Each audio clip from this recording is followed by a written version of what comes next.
So I'm really excited today because we're going to have the Jefferson Ready Start Network coming in, and they're specifically a coalition of individuals that help give early childhood care access to normally economically disadvantaged people here in Jefferson Parish. Okay. I'm extra excited because this is something that people normally don't think about. It's something that's kind of an unsung hero when it comes to what the work that they do. So, how do they facilitate this? So they do it with the Louisiana School Readiness Tax Credit, which is this really cool program that brings the business world in a burden-free way to help them donate to this cause to help better fund all these different programs in early childhood education. It's allowing to bridge the gap between these two worlds in a way that's normally not there. Yeah, definitely. And I don't know much about tax credits either, but I mean, burden free and tax credit all in one sentence. Yeah, I'm pretty sure more people are going to say sign me up. So, who are we chatting with about it today? Well, today we're talking with Sarintha Stricklin, the executive director, who I'm really excited to hear more from. Cool. Well, let's start this chat. Let's do it. Missions by Well, welcome in, Sarintha. Thanks for joining us. Well, happy to be here. Thanks so much for having me. Yeah. And, we've talked a lot about you already, but really, one of the major things that everybody talks about is early childhood care. And one of the things that a lot of people talk about is tax credits. And I think, you have this program that you're really putting out there and helping people get it across. And so really, why are these programs like this so important? When we talk globally about why early care and education is so important, we know it's important for children, we know it's important for families, but our big message now is that it's really critical for workforce and economic development. If parents can't get to work, if they don't have childcare, they can't get to work, right? And so historically, we've talked about it from the child's perspective. Brain development happens in the first 1,000 days of life, right? 90% of the brain is developed in less than 4 years. So children need that high quality early care and education to promote brain development. But it's also a family issue, right? 3 out of 4 of our parents are in the workforce, right? Parents of young children are in the workforce. They need quality early care and education to be able to get to work. So businesses rely on that workforce, right? While we're a few years post-COVID, COVID really did shine a light on the critical importance of early care and education because it's an industry that became critical, right? Most of it was shut down. Individuals were trying to work from home with their children running around, right? And so businesses really began to understand the economic impact of quality early care and education on workforce and the economy as a whole. Yeah. My mom told me after I was born, she had to leave her job because childcare was so expensive. Her entire check was going to it. And so it was like, I might as well stay at home with you. And I think that's so important, people understanding like the cost of childcare has risen. That was in the 90s, so I can't even imagine how expensive it is now. But also how important it is for the child's development also. Actually, you're so right. It really is a national crisis. And you use the word affordable, right? And that's the critical piece that the Jefferson Ready Start Network is working toward. How do we develop affordable, high quality, because those two things have to go hand in hand.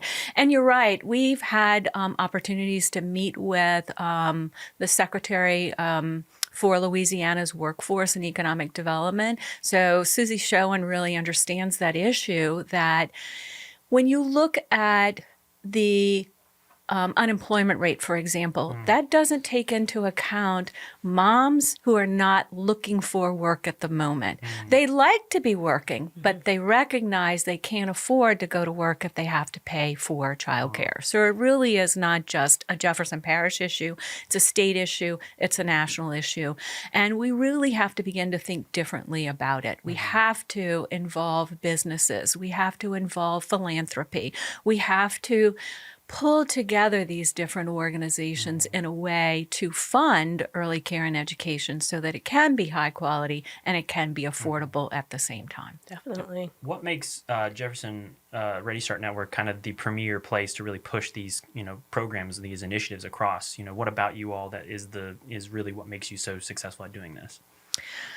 I think what makes us successful is that we are a network, we are a coalition. So we are guided by an advisory board that includes business leaders, stakeholders, interested community individuals, advocates, as well as school system leaders and government leaders. So we all come together to work together to increase access to quality.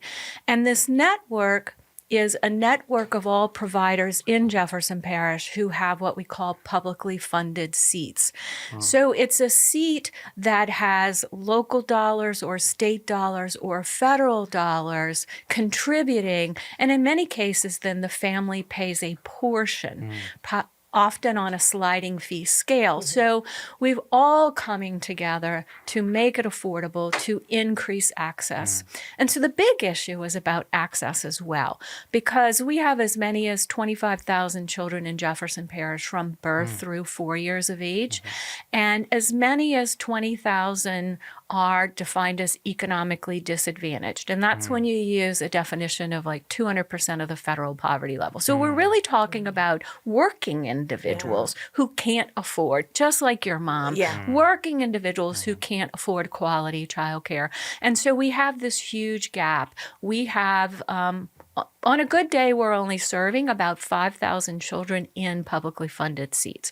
So we have a gap. We usually say about 10,000 children need access to some kind of publicly funded or subsidized seat so parents can get to work. And we try to really qualify that it is about working parents. We're not talking about early care and education for parents who are not working or choose to stay home, but those who are working need that affordability aspect so they can continue to work. And I think of the effect on the economy of like if all these people can work, how much better that helps Jefferson Parish as a whole. One of our partners, Louisiana Policy Institute for Children, actually did a study looking at the economic impact of lost or unstable early care and education in the state of Louisiana, and it's over $700 million a year, right? And just it's a little small $700 million. It's just a small issue, right? But you're absolutely right that it is a big issue for workforce and the economy when individuals who want to go to work can't get to work because they don't have quality childcare. Yep. Yeah. What was your vision with starting Jefferson Ready Start Network? So the Jefferson Ready Start Network exists under the school system as an entity charged by the Louisiana Department of Education to increase access to quality, right? To find long-term sustainable funding. So part of what we did is then partner with the Jefferson Community Foundation. By partnering with the foundation, we created the Future Fund, and we set up a mechanism so that school readiness tax credits could be contributed to that fund. So school readiness tax credits are this incredible opportunity for businesses to donate to the Jefferson Ready Start Network through our nonprofit arm, right, and receive a dollar-for-dollar tax credit. So when you think about small businesses, right, they can make a contribution up to $5,000 to the Jefferson Ready Start Network and receive a dollar-for-dollar tax credit. So the cool thing is this is not a deduction. When you make a charitable contribution, it is often a deduction on your return. This is an actual credit. So if you owe $3,000. Let's say you have a $3,000 tax liability to the Louisiana Department of Revenue when it, come April 15th, you've got to write that check. If you wrote your check to in the previous year to the Jefferson Ready Start Network, then, and let's say you wrote it for $3,000, then your tax liability is now zero. But quite the opposite, if you owed nothing and you wrote a check to the Jefferson Ready Start Network for $3,000, you're going to get a check back from the Louisiana Department of Revenue for $3,000. And people like free money. I was going to say, we like checks coming back. So you get to, in essence, direct your tax dollars locally. So you get to say, I know I'm going to owe money, rather than to give it to the state and the state figure out what to do with it. I want to be in charge of my money, and I want it to actually go to Jefferson Parish, and I want it to go to early care and education. And I'm investing in this community, in this next generation, in my neighborhood. Absolutely. Yeah. This is definitely one of those things people just do not talk enough about. Well, most folks don't know about it, so which is why we're so happy to be here today and really talk about it and get the word out, but also help those folks understand it, because so often we talk about it and a business will tell me, well, I don't owe any money. I don't have a tax liability. So, it doesn't make sense for me to contribute now. So we really have to get that message out that it is a credit, not a deduction. And that credit means you get your money back. Yeah, that's pretty good. I mean, as you've been doing this, have you learned from already kind of trying to implement it in different areas from the business owners, but as well as, implementing it in practice? What have been some of your insights that you've learned from, starting this program here and, pushing it forward? Well, we've been able to use the School Readiness Tax Credit funding, but also other donations that have come into the Jefferson Ready Start Network. Like I mentioned, our future fund, we've been able to invest those funds in increasing seats. So money really just goes right back out the door to early care and education providers. So we contract with those high quality places for seats so that families have more access, right? And it's really at this point just a drop in the bucket. It is our vision to expand substantially. And quite frankly, we have other models of what it can look like. In Orleans Parish, they passed a millage on their property taxes that generates $21 million a year for early care and education in Orleans. So that's sort of our vision. That's our goal, but we are really just getting started. Orleans had been working on this for about 20 years before they saw it come to fruition. So we're hopeful. We have a great relationship with the Jefferson Parish Council. So the Jefferson Parish Council has been contributing now about $300,000, although this past year was $350,000 for seats for early care and education through our future fund under the Jefferson Community Foundation. Those dollars are actually matched by a state fund called the State's Early Education Fund. So if we are generating $350,000 or $450,000 a year at the local level, we have that dollar for dollar match. So we are so excited about the relationship with the Jefferson Parish Council because over the past 5 years, they've been making this contribution. We have been drawing down the match from the state fund, and we've been able to put more children in quality early care and education seats each year. And if you think about it, we need this continued investment. We want to be able to invest in a child that's as young as being in infancy, right?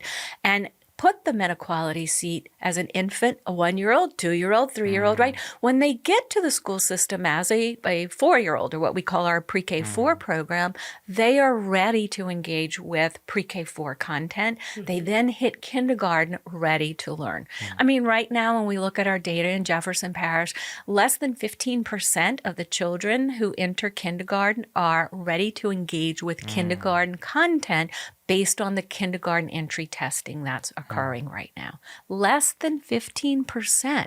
So think about the task for teachers, right? Yeah. How do I remediate? How do I get 85% of the children up to speed, up to where they need to be at the beginning of the year? So it really changes the dynamic of what's happening. I don't think we can really impact the scores or the reading level of children. You know, we use reading at 3rd grade as a benchmark, but you think about it, how can we have kids reading at 3rd grade if they started kindergarten behind? I feel like you've uncovered something there of like teacher burnout and what we're having with what's going on with our teachers. I can't imagine if 80% of my kids are not at the level they need to be. But then I also have this other percent that is. And so how am I managing these two groups, but also making sure this group gets to this level to move on to the next grade? Yeah. You hit the nail on Yeah. the head. I mean, Yeah. teacher burnout is a huge issue right now for teachers across Jefferson, across the state, across the nation, right? It is a Yeah. huge issue. And it's also an issue in early care and education. By not having long-term sustainable funding, we can't pay teachers in early care and education a living wage. Right? So we really are looking at the early care and education workforce. We have a great grant right now with Louisiana Policy Institute for Children that is through a national funder where we are really working to find long-term sustainable funding because we need that sustainable funding in order to increase wages in early care and education. You know, if funding is kind of coming and going, you never know where your next dollar is coming from, you really can't pay teachers what they're worth. And burnout is a critical factor here. So we've got to do a better job. We've got to get our kids ready, and that will have real sustainable change over time. Yeah, and just something, I feel like the drop in the bucket for us to see the ripple effect of how we can maybe take one thing off of a teacher's plate of like making kids all on the same level and just making their jobs just a little bit easier. Yeah. Absolutely. And it has long-term effects because if they're not reading at third grade, our data show that they're less likely to continue engaging with the education process and the educational system. They're more likely to be high school dropouts, and they're more likely to be the individuals that engage with the criminal justice system in their teenage years. Yeah. So this, has huge impact, and we think if we can make investments in early care and education, we're going to see big changes down the road. I mean, it seems like it's a no-brainer at this point. It's almost like what is holding you guys back? What are the challenges that are keeping you from, achieving this dream that you're on the quest for? Well, I think the big issue is that you don't see a return on your investment tomorrow.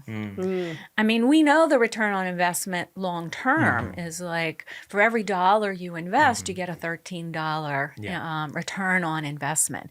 And that's an incredible return. Nobody's getting, that kind of return on investment these days, but it's long term.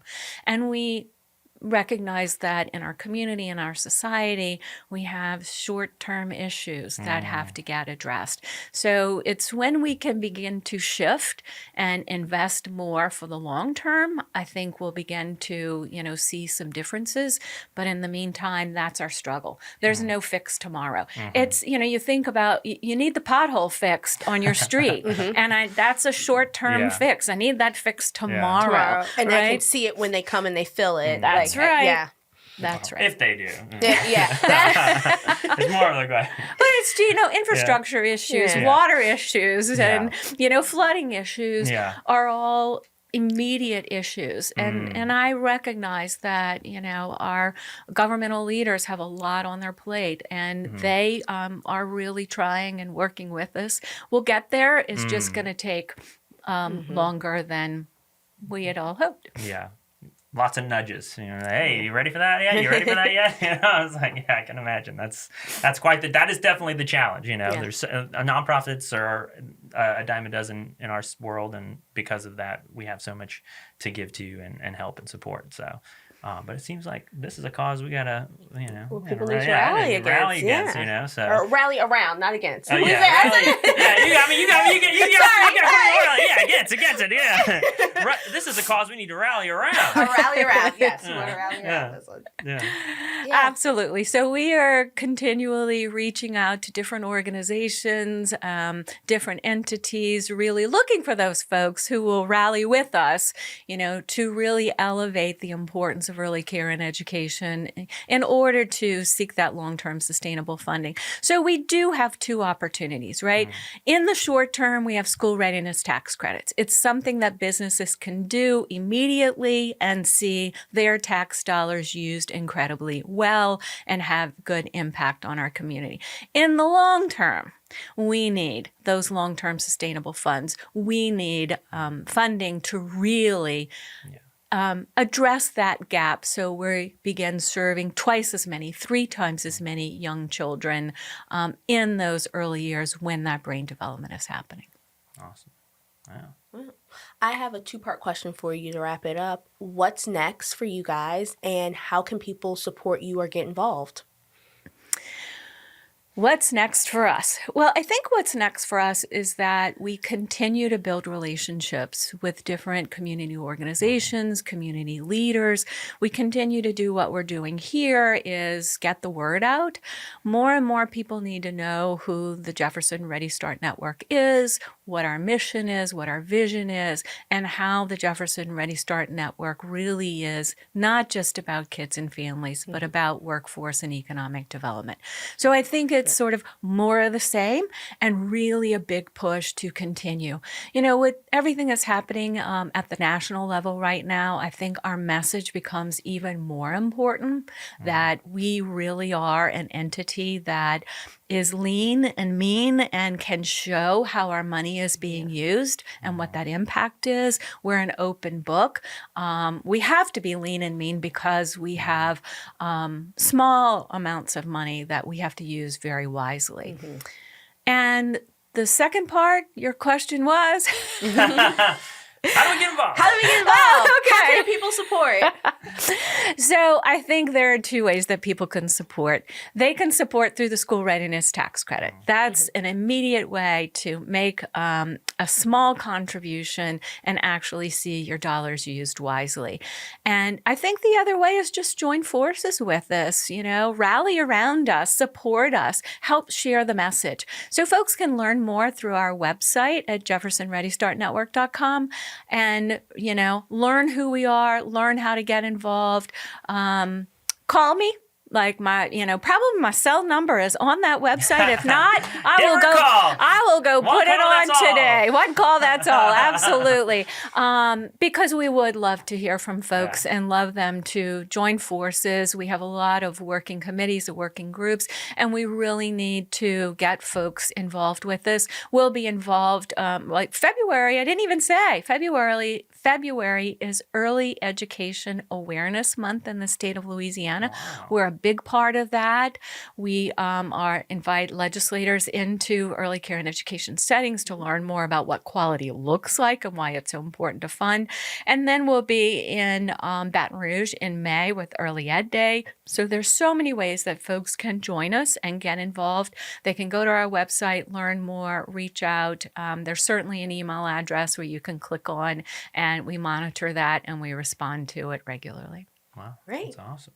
Well, thank you so much for joining us. Yeah, this was fantastic. I mean, the people will be definitely seeing that website as they pop up, and I'm sure you will be getting some clicks for sure. Wonderful, wonderful. Well, thank you so much for having me. You know, obviously I'm passionate about what we do, and I'm excited to be here and hope we do have folks who will reach out and join us. Awesome. I hope all the tax credits just start raining in for you guys. Yeah. Thank you. Now, the real question is, are you ready for that Tina Turner dance? Oh, rolling, rolling, rolling on a river. Hey. Doot, doot, doot, doot. There we go. And that's a wrap. Doot, doot, doot. Yep. All right. Hey, we got it. I love it.